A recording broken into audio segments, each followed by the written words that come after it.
ಓದಿರುವುದು 8ನೇ class, ವೃತ್ತಿಯಲ್ಲಿ ರೈತ.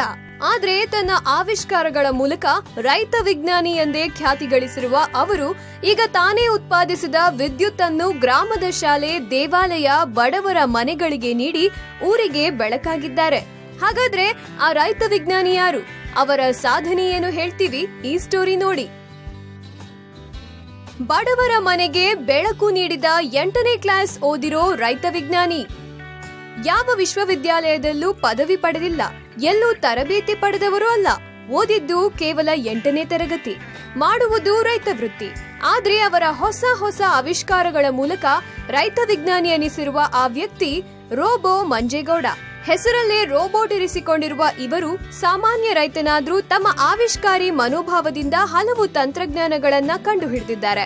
ಮೂಲತಃ ಮಂಡ್ಯ ಜಿಲ್ಲೆ ಕೆಆರ್ಪೇಟೆ ತಾಲೂಕಿನ ಕೋಮನಹಳ್ಳಿ ಗ್ರಾಮದವರಾದ ರೋಬೋ ಮಂಜೇಗೌಡ ಜಮೀನಿನ ಗಡಿ ರಕ್ಷಣೆ, ನೀರಿನಲ್ಲಿ ಬಿದ್ದ ವಸ್ತು ಹಾಗೂ ಕೊಳವೆ ಬಾವಿಗೆ ಬಿದ್ದ ಮಗುವನ್ನು ಹುಡುಕಲು ರೋಬೋಟ್ ಸಂಶೋಧಿಸಿದ್ದರು. ಜೊತೆಗೆ ರೈಲ್ವೆ ಕ್ರಾಸಿಂಗ್ ವೇಳೆ ವಾಹನಗಳ ಅಪಘಾತ ತಪ್ಪಿಸಲು ಆಟೋಮೆಟಿಕ್ ಗೇಟ್ ಸಿಸ್ಟಮ್ ಅನ್ವೇಷಿಸಿದ್ದರು ಮಂಜೇಗೌಡ. ಇದೀಗ ತನ್ನ ಜಮೀನಿನಲ್ಲಿ ಹರಿಯುವ ಕಿರುನಾಲೆಯಲ್ಲಿ ವಿದ್ಯುತ್ ಉತ್ಪಾದಿಸಿ ಊರಿಗೆ ಬೆಳಕು ನೀಡುತ್ತಿದ್ದಾರೆ. ವಾಹನಗಳ ವೀಲ್ಗಳು, ಚೈನ್, ಗೇರ್, ಮೋಟಾರು ಹೀಗೆ ಸ್ಥಳೀಯವಾಗಿ ಸಿಗುವ ಬಳಕೆಗೆ ಬಾರದ ವಸ್ತುಗಳನ್ನೇ ಬಳಸಿ ಸಣ್ಣದಾದ ವಿದ್ಯುತ್ ಘಟಕ ನಿರ್ಮಿಸುವ ಈ ಆವಿಷ್ಕಾರಿ ರೈತ ಪ್ರತಿದಿನ 3 ಕಿಲೋ ವ್ಯಾಟ್ನಷ್ಟು ಕರೆಂಟ್ ಉತ್ಪಾದಿಸಿ ಗ್ರಾಮದ ಶಾಲೆ, ದೇವಾಲಯ, ಹಾಲಿನ ಡೈರಿ ಸೇರಿದಂತೆ ಬಡ ಕುಟುಂಬಗಳಿಗೆ ಉಚಿತವಾಗಿ ವಿದ್ಯುತ್ ನೀಡುತ್ತಿದ್ದಾರೆ. ಉಪಕರಣದಲ್ಲಿ ಒಂದು ಸಣ್ಣ ಪ್ರಮಾಣದ ವಿದ್ಯುತ್ತನ್ನು ತಯಾರು ಮಾಡಿ, ಅಂದರೆ ಒಂದು 3 ಕಿಲೋ ವ್ಯಾಟ್ಸ್ನ ಊರಿಗೆ ತಗೊಂಡೋಗೋಂಥ ವ್ಯವಸ್ಥೆನ ಇದರಲ್ಲಿ ಮಾಡಿದ್ದೀನಿ ಸರ್. ಹಾಗಾಗಿ ಮಾಡಿ ಸುಮಾರು ಒಂದು ತಿಂಗಳು ಹತ್ರ ಬಂತು. ಆಗಲಿಂದನೂ ವಿದ್ಯುತ್ತು ಆ ಶಾಲೆಗೆ, ನಮ್ಮೂರು ಸ್ಕೂಲ್ಗೆ, ನೈಟ್ ಪಾಠಕ್ಕೆ, ಆಮೇಲೆ ಒಂದಷ್ಟು ಬೀದಿ ದೀಪಕ್ಕೆ, ಆಮೇಲೆ ಪಕ್ಕದಲ್ಲೇ ದೇವಸ್ಥಾನ ಇದೆ ಆಮೇಲೆ ಒಂದು ಡೈರಿ ಇದೆ, ಮಹಿಳಾ ಡೈರಿ, ಇದಕ್ಕೆ ಬಳಕೆ ಆಗ್ತಾಯಿದೆ ಸರ್. ಅದಾದಮೇಲೆ ಆರ್ಥಿಕವಾಗಿ ಸ್ವಲ್ಪ ಮನೆಯಲ್ಲಿ ಹಣಕಾಸಿನಲ್ಲಿ ಇದಾಗಿರೋರಿಗೆ UPS ತಗೊಳಕ್ಕಾಗಲ್ಲ ಅಂಥವ್ರ ಮನೆಗೆಲ್ಲ ಈಗ ಒಟ್ಟಾರೆ 13 ಪಾಯಿಂಟ್ನ ನಾನು ಮಾಡಿದ್ದೀನಿ ಸರ್ ಇದರಿಂದ. ಹಾಗಾಗಿ ಇದನ್ನು ನಾನು ಮೊದಲೇ ಒಂದು 3 ವರ್ಷದ ಹಿಂದೆಯೇ ನಾನು ಮಾಡಿದ್ದೆ ಇದನ್ನು. ಅಂದರೆ ಪ್ರಾಯೋಗಿಕವಾಗಿ ವಿದ್ಯುತ್ತನ್ನು ತಯಾರು ಮಾಡೋದನ್ನು ಮಾಡಿ ಟ್ರಯಲ್ ನೋಡಿದ್ದೆ. ಅದಾದಮೇಲೆ ನಾನು ನನ್ನ ವಿತೌಟ್ ಪವರ್ ವಾಟರ್ ಪಂಪ್ ಅಂತ ವಿದ್ಯುತ್ತನ್ನು ಬಳಸ್ಕೊಳ್ದೇನೆ ನಾನು ಮೇಲ್ಭಾಗದ ಜಮೀನಿಗೆ ನೀರನ್ನು ಪಂಪ್ ಮಾಡ್ಕೊಳ್ಳೋ ರೀತಿ ಇದನ್ನು ಮಾಡಿಕೊಂಡು ನಾನು ಮೇಲ್ಭಾಗದ ಜಮೀನಿಗೆ ನಾನು ಬಳಸ್ಕೊತಾ ಇದ್ದೆ.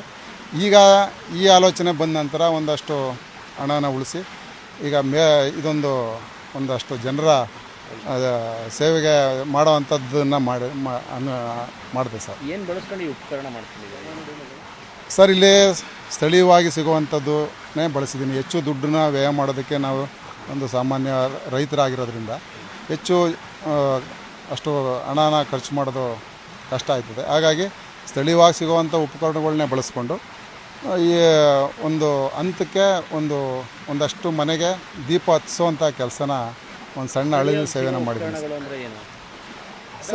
ಸರ್.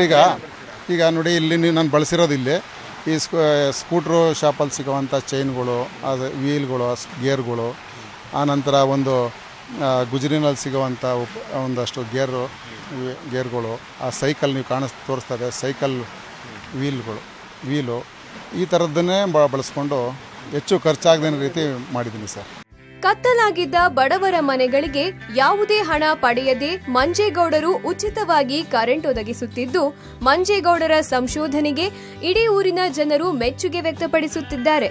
ಬಡವರ ಮನೆಗೆ ಕರೆಂಟ್ ಅನ್ನು ನೀಡಿದ ಇವರನ್ನ ಪಕ್ಕದ ಊರಿನವರು ಸಹ ಕೊಂಡಾಡುತ್ತಿದ್ದಾರೆ. ನಮಗೆ ಕರೆಂಟ್ ಹೋದಾಗ ನಾವು ಉಪಯೋಗಿಸ್ಕೊತೀವಿ. ನಮ್ಮನೆ UPS ಏನಿಲ್ಲ, ದಾಸತ್ತಿಲ್ಲ.